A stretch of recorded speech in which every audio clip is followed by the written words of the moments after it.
O'zbekiston Respublikasi Prezidenti Shavkat Mirziyoyev to'ylarni keskin tanqid qildi va xalq dardini aytdi. Bosh vazirdan boshlab hokimgacha ijro organi rahbariga to'y marosimiga borishi man etiladi. Choyxonalarning yonida davlat mashinasini turganini ko'rgan kunim ishdan olib tashlayman. Jinoiy javobgarlikka tortaman. To'y eng ko'pi 150 kishiga, osh 200 kishiga bo'ladi. Birorta rahbar uyida tug'ilgan kunini ham, to'yini ham mendan boshlab nishonlamaydi. Bo'ldi, u zamonlar tugadi endi. Odamlarning g'ashini keltiryapmiz, la'natini keltiryapmiz. Marosim ham, to'y ham rahbarlarsiz bo'ladi. Bosh vazir boradi g'uddayib hamma muovini bilan. Hamma turadi. Sen o'sha qilgan 20 kilogramm go'shtingni puliga bitta kambag'alning uyiga borib kraska qilib ber, televizor olib ber, noinsof.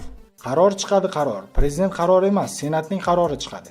Qani birortang g'ing deb ko'r, u to'yga borish endi man etiladi. Men o'zim yuragimdan bilgan holda shuni aytayapman. U hammasi xiyonat bizning xalqimizga. Ikkinchidan, to'y qilishning me'yorini ham yozib beramiz. Toshkentda 4 ta qizi bor odam o'zini osish kerak to'y qilish uchun. Oddiy odam, oilali, budjetdan oylik oladigan odam o'zini osish kerak. 4 ta qizini erga berish uchun o'zini ossa to'g'ri bo'ladi. Nimaga? Hech qanday imkoniyati yo'q. Baribir bechora qarz oladi. O'ziga qaramaydi, doktorga bormaydi. Faqat shu to'yga yig'adi. Kimga kerak bu to'y? Bo'ldi, biz oldin tashviqot qilib ko'rdik. Bo'lmadi bu tashviqot. Xiyonat qilyapmiz xalqimizga. To'ylarni agar joyiga qo'ysak, korrupsiya bo'lmaydi, adolat paydo bo'ladi.